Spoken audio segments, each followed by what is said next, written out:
Hey Explorer, I'm writing this now a week after making this video, reflecting on what I want to say to a bunch of strangers on the internet.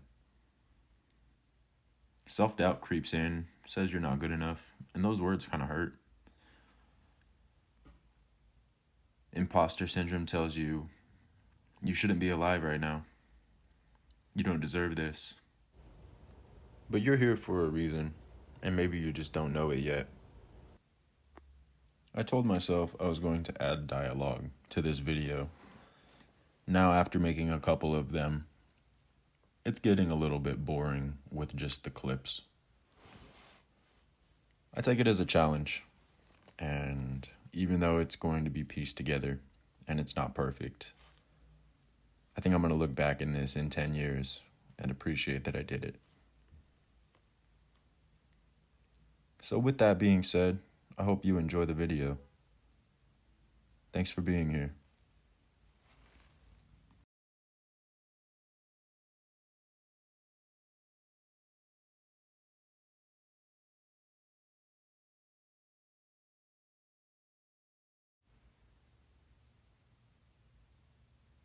A moment of anger turns into a moment of clarity. Slowing down to stop and gather myself, rather than to cause more damage, is my higher self in action. In this last year, I've put myself through a lot, and I word it like that for a reason. I could have played it safe, could have stayed comfortable in my management position within a multi-million-dollar company. I could have avoided leaving 2 good jobs after that, and could have also avoided wrecking my motorcycle, injuring myself in the accident. 6 months later, I'm finally ready to share my story. The good, the bad, and the ugly. I forgive myself and move forward. Right now, this is what forward looks like. Physical therapy, doctor's appointments, slowing down, embracing the emptiness, connecting to my true self, observing with grace and compassion, cooking meals, switching over the laundry, spending time with the dogs and the cats, with myself. Going through and deleting old pictures to make room for this video. Getting rid of doubt, fear, and embracing uncertainty in my life. Getting my girlfriend's brakes fixed while she's on vacation. Making a cup of coffee. Calling an old friend to talk. Putting away the dishes. If I could sum this all up into a few words, I would say leaning into discomfort.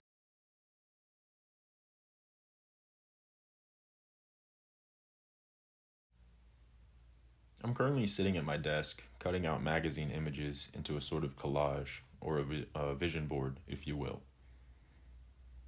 The meditation practice of making myself sit with feelings of anger, vulnerability, self-doubt, disgust, anxiety, and observe them rather than run away from them, is a feeling that's kind of freeing. My emotions don't define me. My name is Austin. I am currently 26 years old. I am an artist. In my life, I've worn many hats, so to speak. I come from New Mexico, and I was born in Colorado. Since being born, I haven't been back, but I aim to change that.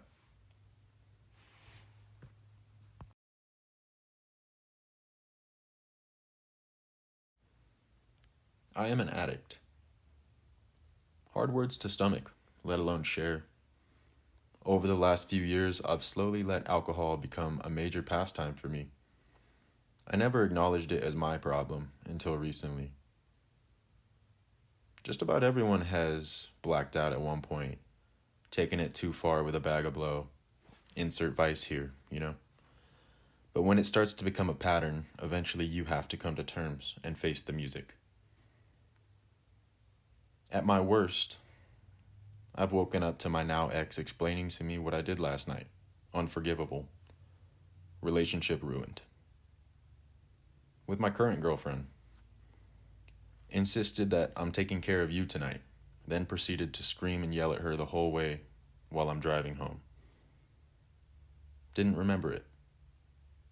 Damn. Walked by the cops. Started up my motorcycle and took off. Sobering up quickly when my hands were pinned to my chest and I couldn't even tell the paramedics my name. No helmet. Lucky to be alive.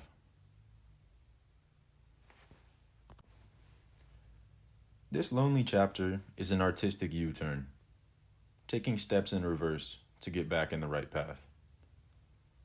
Something I love about myself is my imagination. I'm extremely creative, taking on many projects simultaneously and losing track of time in them. Sitting with my thoughts is getting easier with practice, just like learning to walk again after a broken shin. I'm so grateful that I didn't do any more damage to myself, or anyone else for those matters.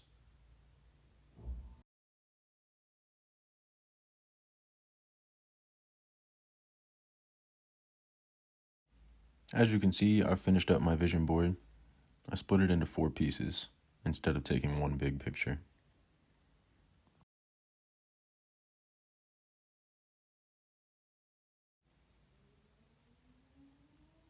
This is my homie Aquino. We used to work at a restaurant together, and now he's working on cars. I think it's so cool that he chose to do something different. He was comfortable, and he challenged himself, and it paid off. It's nice to have friends in life, and the relationship that you build now may pay off in the future in some way. So thank you, homie. I appreciate you.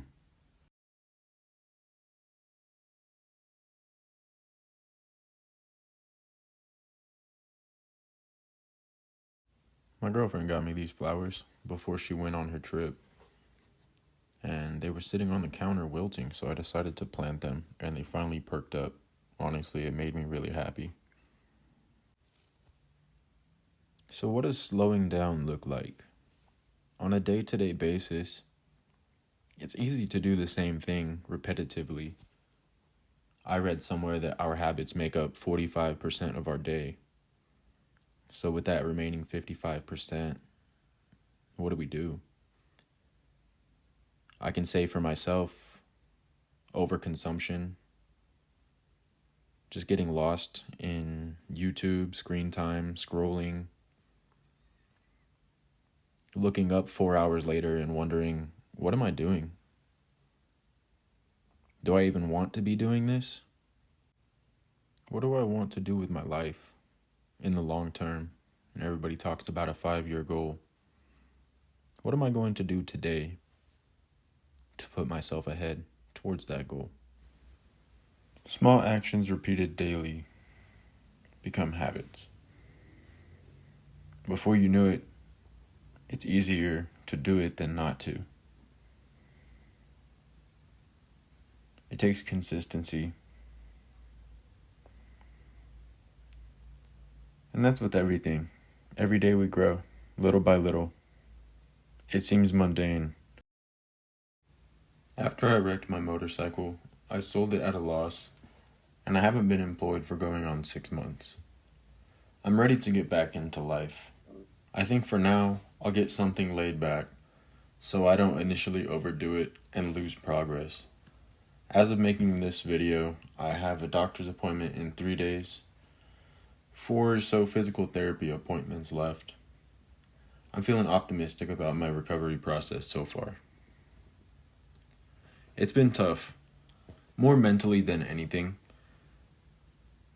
You don't realize how hard it is to be helpless, be in a position where you have to ask for help.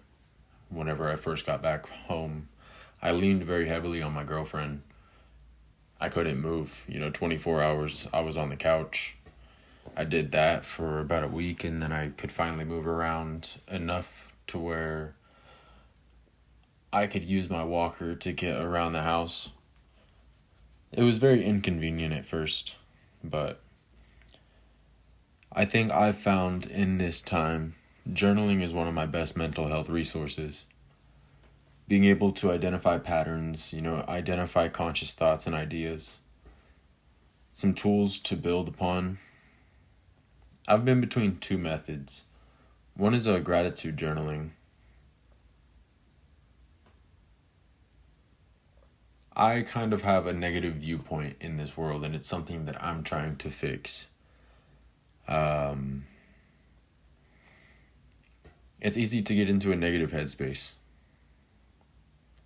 I've found for myself that taking time to appreciate what you do have, just being content with where you are right now in this season of your life, you start to see things a little bit differently and gain some more perspective compared to a why me or, just letting the anger reside within you. Something I'm trying to let go of. Another thing that I've come across is a journal and a book combination. It's called The Artist's Way. I found the journal before I found the book. The book is by Julia Cameron, and I really have enjoyed this one. I can't say that I've followed it 100%, but honestly, it's something that I've really enjoyed. I've taken it piece by piece. I think I'm on week 9 currently, and I'm getting into my morning pages more and more seriously because I'm actually seeing the progress. Jax is taking a nap on the couch, as always. I'm surprised he's not upside down. I got him whenever he was 2 years old. Roughly 4 or 5 years ago now, so he's about 7 or 8. He's taught me a lot. He's a really good friend of mine. About 2 years ago, my friend had a baby. That's when Pam joined the fam. So now I've got 2 doggos, and then of course Azula and Boo are next. Whenever my girlfriend moved in, we got 2 cats and 2 dogs living in the same house, so you can imagine the chaos. But I love it for what it is. It gives me a sense of responsibility outside of myself.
In this clip, I'm puffing on a cigar, wishing it were a blunt. I'm also staring at a helmet I painted a few years ago. Why didn't I put it on that night? How did I let it get this bad? How am I going to climb this Mount Everest in my mind?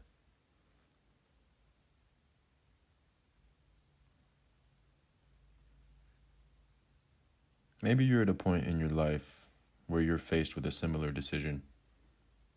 Stay the same, or as one of my favorite YouTubers, Struthless, would say, set down the canoe and walk into the jungle. I've always thanked God for the people He's put into my life that have made me want to grow and to be better. And I prayed that one day that I could be that for somebody else. And here I am. I've been picking up the guitar off and on for as long as I can remember. In 5th grade, I won an essay contest and got a brand new guitar, and I felt like I was king of the world. And then it was really frustrating, so I put it down and picked it up, and you know how the story goes. But it's something I've stuck with over the years, and it brings me a lot of joy.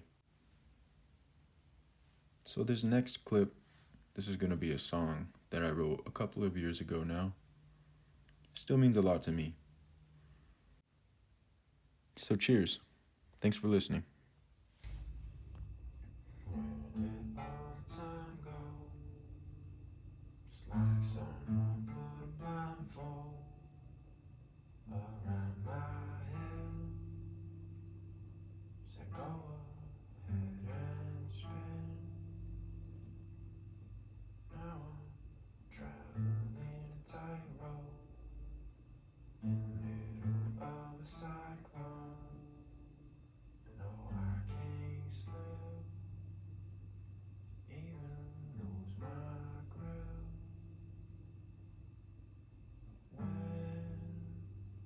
When I get some peace in my head. Where did all the time go? I'm like 24 and 5 more makes 29. If I did my math right, and I know one day when I grow old, I'll have stories